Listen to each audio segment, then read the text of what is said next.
Selanjutnya, Ustadz, saya tinggal di kampung istri di mana mayoritas masih menjalankan agama dicampur dengan adat istiadat.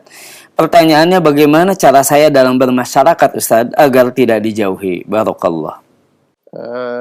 Kita berusaha yang mengedepankan keridhaan Allah Subhanahu wa taala dengan tetap memperhatikan nilai-nilai sosial yang ada di masyarakat ya.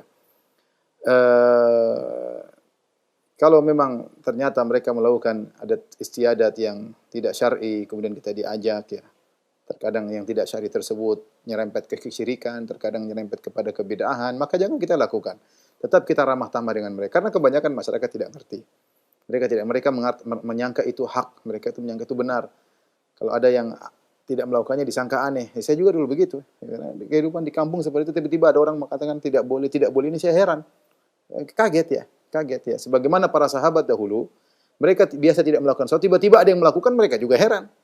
Seperti kisah Abu Musa al-Asy'ari ketika bertemu dengan Ibnu Mas'ud, ya, melihat ada orang berzikir rame-rame di masjid dengan bawa kerikil, sabbihu mi'ah, bertasbih 100 kali, halilu mi'ah, 100 kali bertahlil rame-rame, ya. Maka dia heran.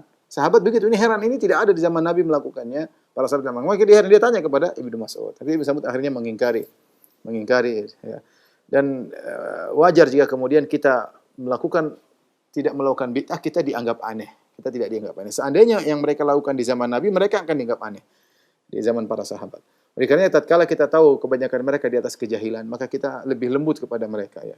Caranya dengan cara yang baik, tetap untuk acara-acara mereka tidak kita ikuti, tapi tetap lemah lembut, kita ramah. Kalau ada acara misalnya kerja bakti, kita bareng-bareng sama mereka. Kalau ada acara-acara sosial, kita bantu mereka. Sehingga mereka tahu bahwasanya kita ini bermasyarakat. Cuma pada hal tertentu kita tidak mau. Ya. Kita tidak mau. Seperti misalnya seorang masuk di... Misalnya saya tinggal di kampung. Kita tinggal di kampung, sholat orang-orang di situ melakukan acara-acara yang kita tidak sukai. Ya. Kita pertama masuk di masjid. Kita bilang Assalamualaikum. Kita salami mereka. Sunnahnya kan kita ketemu salaman. Sehingga mereka tahu kita tidak benci sama mereka. Sehingga kalau misalnya setelah sholat saya tidak salam-salaman, ya mereka salam terserah mereka, saya tidak salam-salaman. Mereka tidak benci kepada saya, karena mereka tahu saya kalau masuk, saya salami mereka. Maksudnya saya senyumin mereka, salam gimana Pak, tanya kabarnya, saya ngobrol sama mereka. Nanti pas acara yang mereka lakukan saya tidak ikuti, mereka tidak marah. Ya. Itu contoh misalnya, ada hal yang mungkin bisa kita lakukan, sunnah kita lakukan. Contoh, seperti misalnya ada yang meninggal di antara mereka. Kemudian mereka mengadakan acara ritual-ritual bid'ah yang tidak dicontohkan oleh Nabi SAW. Maka bukan berarti kita tinggalkan sama sekali. Kita datang di pagi hari. Kan bukankah sunnahnya kita melayat? Bukankah sunnahnya kita membantu orang yang sedang berduka cita? Ya kita datang, bukan pas acaranya. Pas acaranya kita datang, tapi kita datang sebelum acara, atau kita datang setelah acara selesai. Kita kasih bantuan, kita bela sungkawa, menunjukkan kita perhatian.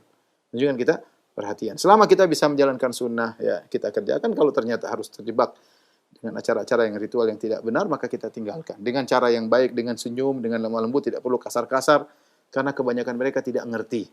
Ya, kebanyakan mereka tidak ngerti, sebagaimana kita juga dulu tidak ngerti. Makanya di antara nasihat Syekh Albani rahimahullah taala sebelum beliau meninggal, dia mengatakan bahwasanya makna perkataannya yaitu menjelaskan umat untuk meninggalkan kebiasaan mereka yang tidak benar itu berat terhadap kebiasaan mereka, karena mereka menganggap ini sesuatu yang aneh, kita dianggap aneh. Nah, kalau tugas kita sudah berat, jangan dibumbui lagi dengan sikap yang kasar. Ya, jangan dibumbui lagi dengan sikap yang kasar. Maka tugas berat yang kita lakukan agar menjelaskan umat tentang tidak boleh terjerumus dalam bid'ah dan kesyirikan, ini berat bagi mereka karena tradisi yang mereka lakukan. Maka kita harus jelaskan dengan cara yang lembut, apalagi kita interaksi dengan mereka dengan senyum, dengan kebaikan, agar mereka bisa menerima.